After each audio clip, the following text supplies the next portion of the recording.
The 36 Stratagems is a Chinese essay used to illustrate a series of stratagems used in politics and in war, as well as in civilian life, often through unorthodox means. Approximately 300 years ago, either toward the end of the Ming or the beginning of the Qing dynasties, an unknown scholar compiled these 36 military stratagems.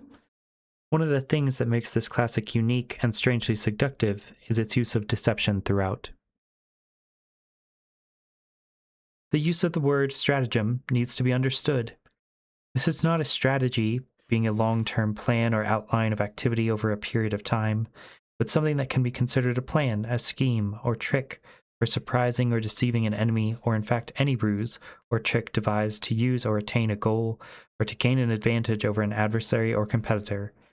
A strategy can comprise of a number of stratagems, a series of maneuvers or stratagems for overtaining or a specific goal or result, a strategy for getting ahead in the world.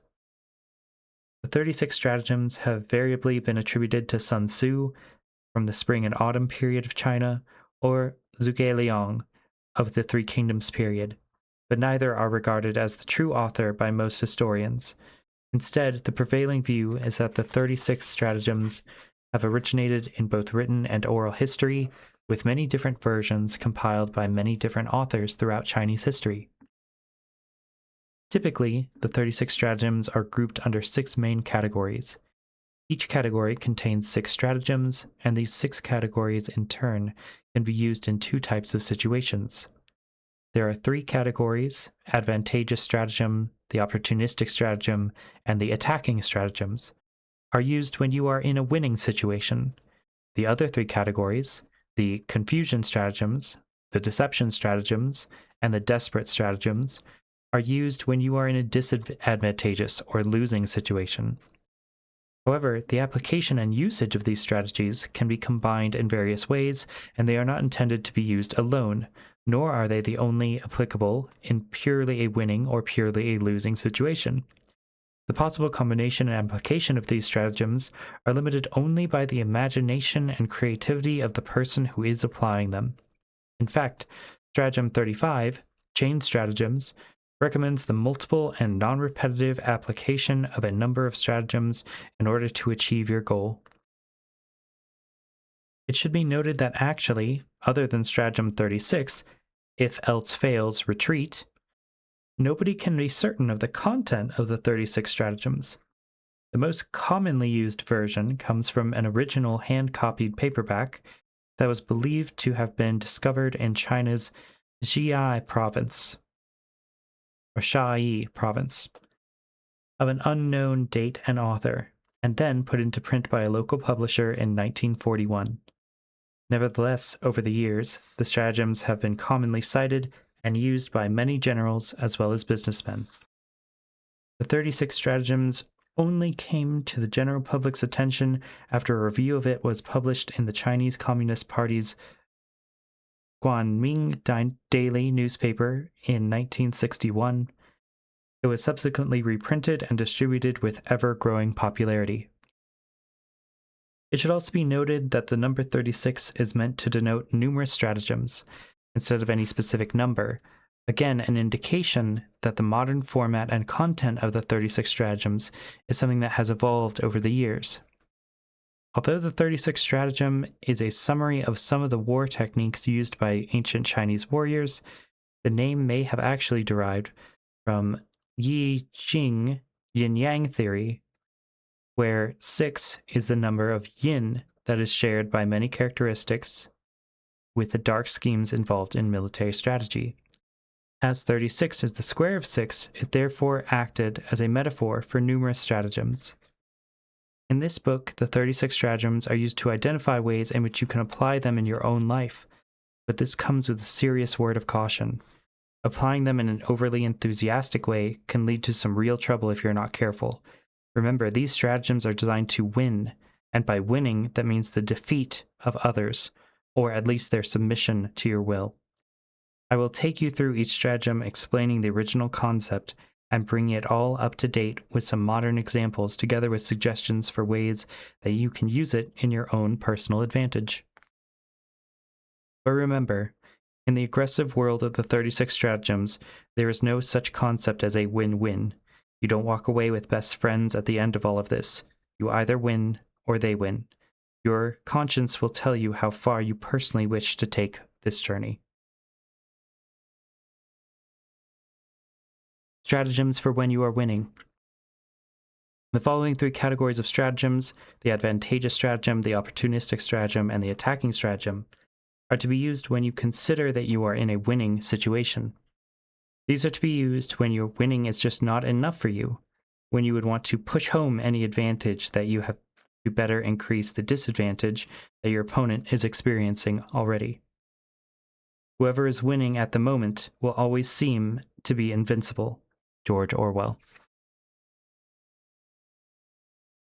The stratagem for advantageous situation. To every disadvantage, there is a corresponding advantage. Clement Stone. Number 1. Sneak across the ocean in broad daylight. What you see often, you do not doubt, and what is familiar becomes uninteresting in a perfect cloak for the unusual and unexpected. This is often referred to as fool the emperor and cross the sea stratagem. The story goes that a certain Emperor Taizong of Tang balked from crossing the sea to a military campaign against Koguro due to a personal fear of seasickness. His general, Zhu Rengui, thought of a stratagem to get the emperor across and allay his fear, and so on a clear day, the emperor was invited to meet a wise man. They entered through a dark tunnel into a hall, where they feasted, and after feasting for several days, the emperor heard the sound of waves, and realized that he had been lured onto a ship. General Zhu drew aside the curtains to reveal that the ocean, and confessed that they were already crossing the sea. The emperor, on discovering this, decided to carry on anyway, since their journey was well progressed by now, and later completed a very successful campaign. This strategy means that you can mask your real purpose by using the ruse of a fake target that everyone takes for granted. Tactically, this is known as the open feint. In front of everyone, you point west when your goal is actually to the east. For example, a goalkeeper, when facing a penalty shot, will often stand to one side and the other, effectively inviting the opposing player to aim towards the open space, when in fact the goalkeeper reacts and moves to this exact spot the moment when the shot is taken, thus saving the goal. This stratagem makes use of the human failing to become unaware of common everyday activities, or events that appear normal and often repetitious. The best secrets are carried out in broad daylight. The best bluff is to repeat it so often that people are convinced that the next move will also be a hoax. When this happens, it is the best moment to carry out one's previously held true objective. One of the most successful deceptions of the modern war era was Robert Baden-Powell's defense of Mafeking during the Second Boer War. Baden-Powell had been dispatched to the northwest province of South Africa shortly before the outbreak of the war, with orders to raise a small force and conduct a harrying war against the Boer flanks to draw their forces away from a number of key British positions. The Boers sent 8,000 men to besiege Mafeking, which contained Baden-Powell's full force, which amounted to less than 1,500 men and officers. He swiftly realized that the deceit would be key to holding the town. As the Boers advanced, Baden-Powell sent a letter to a friend inside Transvaal warning of the imminent approach of more British troops. He knew the friend was dead and hoped the letter would fall into Boer hands, and it did. 1,200 troops sat uselessly watching the southern approaches for this additional fictional force. At Mafeking, Baden-Powell set up fake forts at some distance away from the town, and one marked as his own headquarters. Soon drew enemy attention. These fortifications held up the Boers, allowing Baden-Powell to improve Mafeking's real defenses. Here, he put locals to work carrying boxes of mines around the town. In actual fact, they all contained sand, but it was nonetheless that information about these mines soon leaked to the enemy. When minefield signs sprang up around Mafeking a short while later, the Boers took it for granted that they were real. Sometimes all you have to do is ask. As 26-year-old New Yorker Craig Rowan apparently proved when he took to the internet in November of 2010 with a simple request posted through a number of YouTube videos in which he asked, "Please give me $1 million. Rowan then announced in 2011, again via YouTube, that a millionaire called Benjamin had responded. He said he will give me $1 million and I will owe him nothing in return, adding that this would take place live on stage at the Upright Citizens Brigade Theater in Rowan, a comedian, often performs. Despite the trade taking place, Rowan did in fact later admit that the whole thing was a hoax, but he had had the last laugh with a high-profile media blast and a significant career boost. Maybe not yet a millionaire, but he was a lot closer than when he came up with the campaign idea in the first place. Ideas for you. Sometimes just asking for something outright can result in a shocked yes. Wrap that up in a situation where the recipient is not just expecting you to ask for anything at all, and you have the ultimate upper hand and surprise. Think about hiding surprise inside familiarity by creating a routine of behavior that makes others believe that you are a creature of habit, perhaps even boring, at which point you can make a change and achieve your purpose. Number 2. Besiege Wei to rescue Zhao. When the enemy is too strong to be attacked directly, then attack as something that they do not hold close to them or value dearly. Take the indirect approach and find their Achilles heel.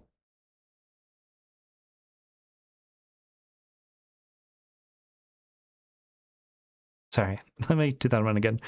When the enemy is too strong to be attacked directly, then attack something that they hold close to them or value dearly. Take the indirect approach and find their Achilles heel.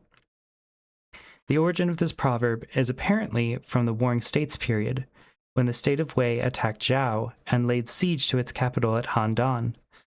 Zhao turned to Qi for help, but the Qi general, Sun Bin, determined that it would be unwise to meet the army of Wei head-on, so he instead attacked their capital at Dailing. On hearing this news, the army of Wei retreated in haste, and the tired troops were then ambushed and defeated at the Battle of Guling. The idea here is to avoid a head-on battle with a strong enemy and instead strike at his weakest elsewhere. In Greek mythology, when Achilles was a baby, it was foretold that he would die in battle. To prevent his death, his mother, Thetis, took Achilles to the river Styx, which was supposed to offer powers of invincibility, and here she dipped his body into the powerful water. But as Thetis held Achilles by the heel, his heel was not washed over by the water of the magical river, and so left this one place of weakness and vulnerability. Achilles grew up to be a mighty man who had survived many great battles, but one day a poisonous arrow shot at him, struck his heel, resulting in his death. Children are skillful at this avoidance of direct conflict by using one parent against the other when trying to get their own way.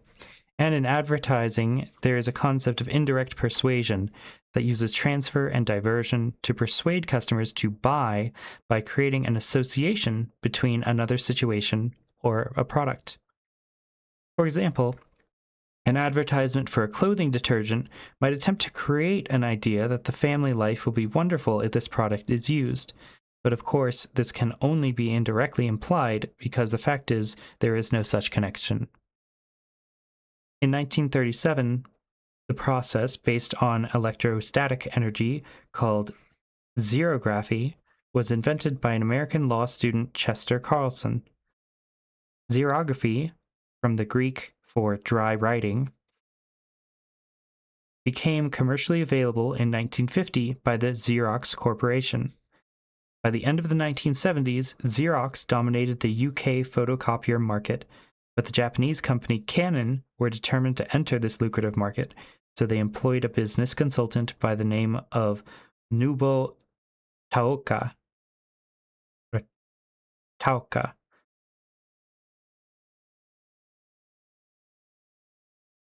A First World War general called Friedrich W. Lanchester had a set of laws that Nubo said could be applied to a business in order to build a strategy and to seize new overseas markets, and so this was applied in the UK. Using these laws, Canon established a revolutionary base by focusing all of its sales force into a single geographical area, Scotland, which then became a stronghold from which they could advance into the rest of the UK. At first, Xerox either did not notice or did not care about Canon's arrival, who built up momentum slowly, moving south into England area by area. Each time, they would take in their best teams to create a sales force of overwhelming strength. Sales grew faster and faster as their dominance grew through the reputation of previous sales and customer satisfaction. Recognition of this strategy came far too late for Xerox, as Canon launched a final push into London and the southeast, empowered by a sales force now more than equal to the task of taking on Xerox in their home stronghold. They ended Xerox's UK domination. If you are faced with opposition to something you want, then direct your persuasion to something close to that of your opposition. Use this influence to help you, whether through real support for you or just through creating some form of a distraction or noise. There is also the divide and conquer approach, where you create weakness in an opposition by splitting them through a disagreement within their ranks. Put another way, feel free to stir it up.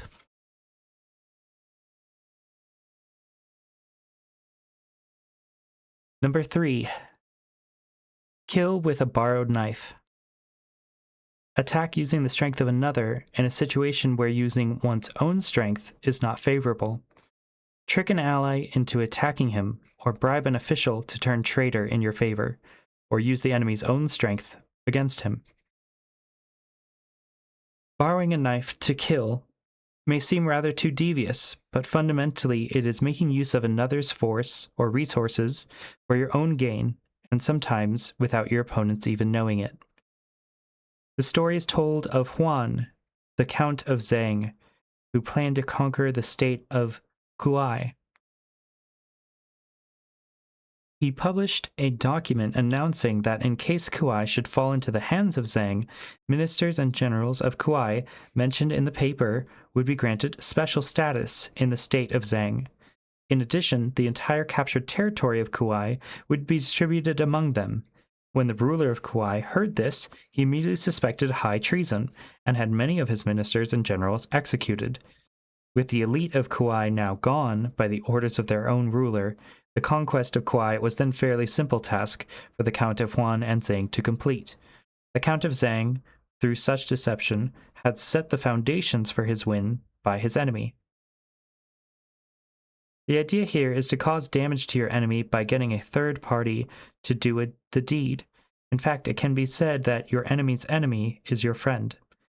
A communication sent to the Nazis during the Second World War by one of their most trusted spies in Britain, Juan Pujol Garcia, gave deceptive information about the Allies' D-Day landing plans in 1944. Pujol was involved as part of an elaborate British wartime plot aimed at convincing Hitler that the Allies were about to stage the bulk of their D-Day landings in Pas-de-Calais, rather than on the Normandy coast, a diversion that proved crucial in guaranteeing the invasion's success. The double agent was so completely trusted at the top level of the Nazi high command that he was honored for his services to Germany and awarded the Iron Cross. Here, the enemy becomes their own worst enemy by acting in belief of the duplicitous information to their detriment and to the advantage of the opposition. The launch of Red Bull has been the most successful beverage launch of the last decade, with sales in the last year of some 4.5 billion cans. Its success is due to positioning the drink as a premium offering, up to 6 times more expensive than a Coke, for example, and supported by strong marketing strategy, Red Bull gives you wings, and sold in a tall, slim, blue-silver can, which was unique to the at the shop shelves at the time.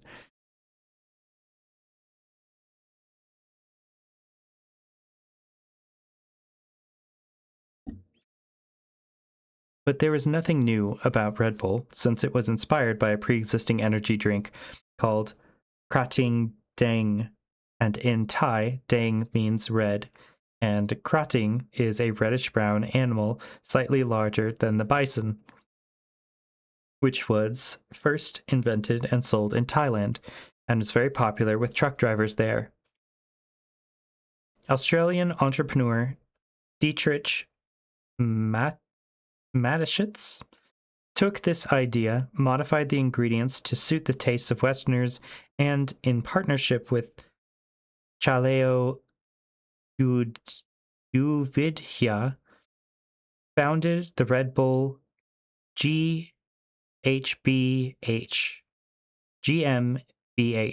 in Australia, or in Austria. Both are now said to be worth some 5 billion each. Don't expend physical energy on arguing with an opponent, but just say something that will plain worry them enough that they will waste valuable time, money, and effort in checking out what you say.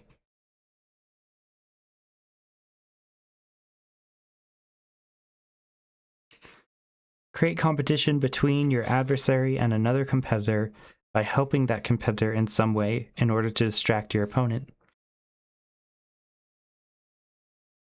4. Wait at leisure while the enemy labors. It is an advantage to choose the time and place for battle. In this way, you know when and where the battle will take place, while your enemy does not. Encourage your enemy to expend his energy in futile quests while you conserve your strength. When he is exhausted and confused, you attack with energy and purpose. In the spring and autumn period, the king of Xi appointed Bao Shu Ya as a general of his army with instructions to invade the country of Lu. The king of Lu was very frightened when he heard of this and took advice from his minister, Shi Bo, who recommended a certain hermit by the name of Cao Sui as the best person to lead the defense of Lu. It took a lot of effort to persuade both the king of Lu to take this step and for Cao Sui to accept the post, but he did eventually agree to work as a military advisor. On the day of battle, the sound of drums and battle cries from the side of the Xi army was deafening as they quickly charged the Lu army. At this time, Cao Sui counseled the king of Lu from giving the signal to beat the drums that he would order the Lu soldiers to engage the Xi army.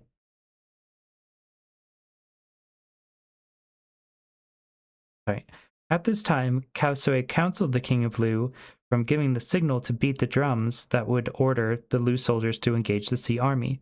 Cao Sui advised that they should wait just a little while, as right now the morale of the enemy was very high, but he went on to suggest that they only need to defend themselves for the time being. The advancing Xi army tried in vain to breach the defensive line of the Lu army twice over, but both times the Lu army failed to engage the charging Xi army, and this led Bao Shuya to believe that the Lu army must be too scared to fight, and so he thought a third attack would surely break through and he would be victorious. But this time, Cao Sui said to the king of Lu that now was the time to beat the drums and fight back, and so the Lu army attacked, and the Xi army's line soon collapsed under the charge. Cao Sui summed up his advice by telling the king of Lu, after the third drumming, the morale of the enemy was not as high as the first time. Instead, the morale of our soldiers was just at its peak because we were beating our drums for the first time. Also, we took the enemy by surprise because after what had happened after their first two charges, they expected us to just stand our ground instead of charging back at them, and this element of surprise is what guaranteed us our victory. The idea is to have your troops well prepared for battle when you are ready for that battle, and not when your enemy decides. The Battle of Yorktown in 1781 is considered the climax of the American Revolution and directly led to the independence of the United States of America from the British. There are many larger and more dramatic battles, but it can be considered that no other battle in history has been more influential. The idea that a group of poorly armed and mostly disorganized colonists would have the audacity to challenge the massive, experienced army and navy of their British rulers seemed impossible when the Revolution's first shots rang out at Lexington and Concord in 1775. The rebels' chances of success seemed even more remote when the American colonies formally declared their independence from Great Britain in July 4th, 1776. But despite the huge imbalance of power, the Americans understood that time was actually on their side. As long as George Washington and his army remained in the combat field, the newly declared republic survived. Washington did not have to actually defeat the British, or at least he didn't have to immediately defeat the British. He simply had to avoid having the British defeat him. And the longer the war lasted, the greater the odds that the British would become involved in wars that threatened their homeland and other territories, and that they would tire of the war and its enormous cost. And the rest, as they say, is history. Time was on Washington's side, and he used this to the great advantage of the American forces to eventually win the freedom of his nation. Muhammad Ali's famous rope-a-dope strategy against his powerful opponent George Foreman in 1974 was a brilliant implementation of such a method. Ali, unable to get the better of Foreman by normal means, taunted him with a typical cockiness into hammering him with a barrage of blows as Ali leaned back on the rope and took a breather. Well, not a breather in our minds, I suspect, but a breather in the mind perhaps of the best boxer of all time. Anyway, after Foreman exhausted himself with this assault, Ali came off the ropes and started to return blows, with the result that Foreman went down and the boxing match was won. This stratagem is often used in business to ground down a would-be supplier by keeping them busy with more and more one final request actions for information, revised prices, updated proposals, completion of formal tender documents, and incrementally more favorable discounts.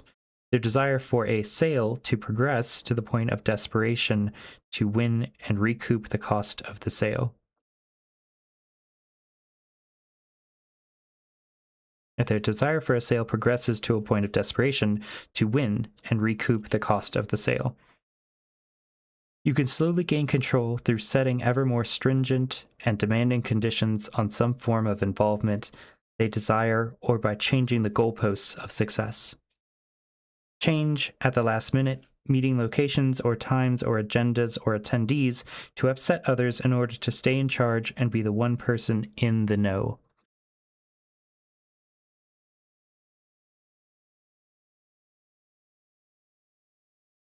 Five, loot a burning house. When a country is beset by internal conflicts, or when disease and famine ravages the population, or when corruption and crime are rampant, then it will be unable to deal with an outside threat. This, then, is the best time to attack. The countries of Wu and Yu were at war with each other for many years. In the beginning, it was Gu Jian, the king of Yue, who was defeated by Fu Chai, the king of Wu, which meant that Gu Jian had to bow to Fu Chai and offer himself as Fu Chai's loyal vassal. But Gu Jian was not defeated in spirit, and daily reminded himself of the bitter taste of defeat and reaffirmed his desire for eventual revenge. After 20 years, Gu Jian was finally ready for war again, and by this time, Wu was governed by corrupt officials, and its king, Fu Chai, had grown arrogant and ineffective. In addition, Wu was plagued by a severe drought that caused widespread suffering. Fu Chai was arrogant enough to believe that he should be the leader of all the countries, and so he led his army to the central plains of China to meet the other kings. As a result, Wu was left with a small army to defend itself. Gu Jian saw this as a golden opportunity and launched his attack on Wu and destroyed it, finally avenging his defeat 20 years ago.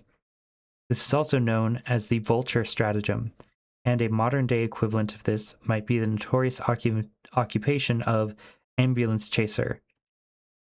This term refers to a lawyer using an event as a way to source clients.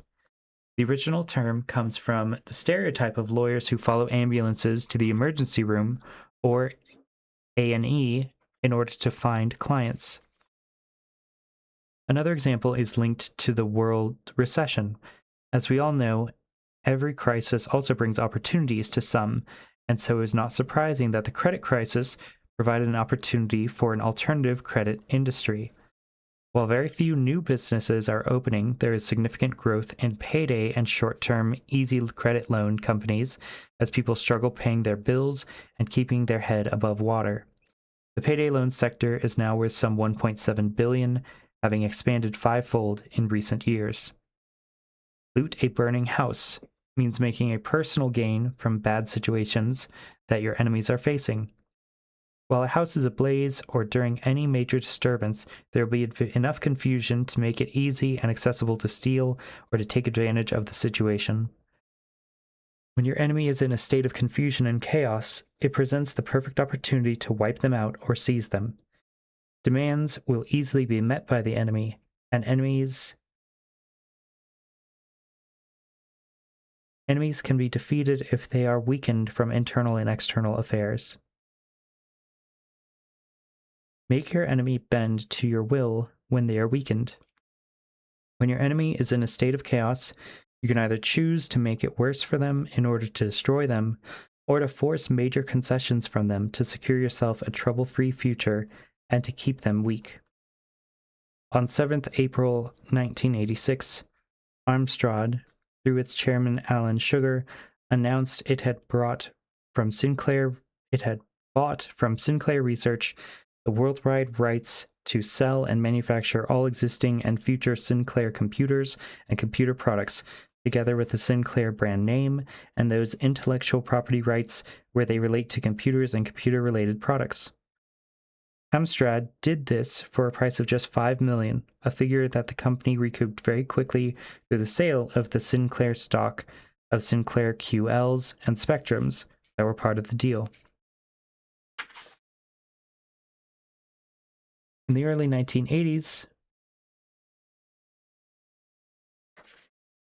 after a successful history of invention and development of such things as the scientific pocket calculator and the black digital watch, Clive Sinclair launched into the market a home computer, the ZX80, which was followed by the improved ZX81, which sold 1 million units and was in turn followed by the Spectrum. But by 1985, his company was in trouble. The latest home PC, the QL, was facing technical issues, and its competitors in the marketplace were increasingly offering better options to consumers, better builds, better specifications, better prices, better marketed. Sinclair was also distracted by other inventions, such as the C5, which, while innovative, did not sell very well. And so, Amstrad, a company that thrived on margin, volume, and strong marketing, made the move to acquire Sinclair, effectively for free. Try to understand the potential negative from any situation in order to understand the consequences, or fear of such consequences, that your competition might face. What is it that worries them, and what price would they be willing to pay to avoid that happening? Once you understand the fears of others, then you can work to make their worst nightmare come true and then exploit the situation to gain your advantage. All right, I think we're going to end there. We're on Chapter 6, Make a Sound in the East and then Strike in the West.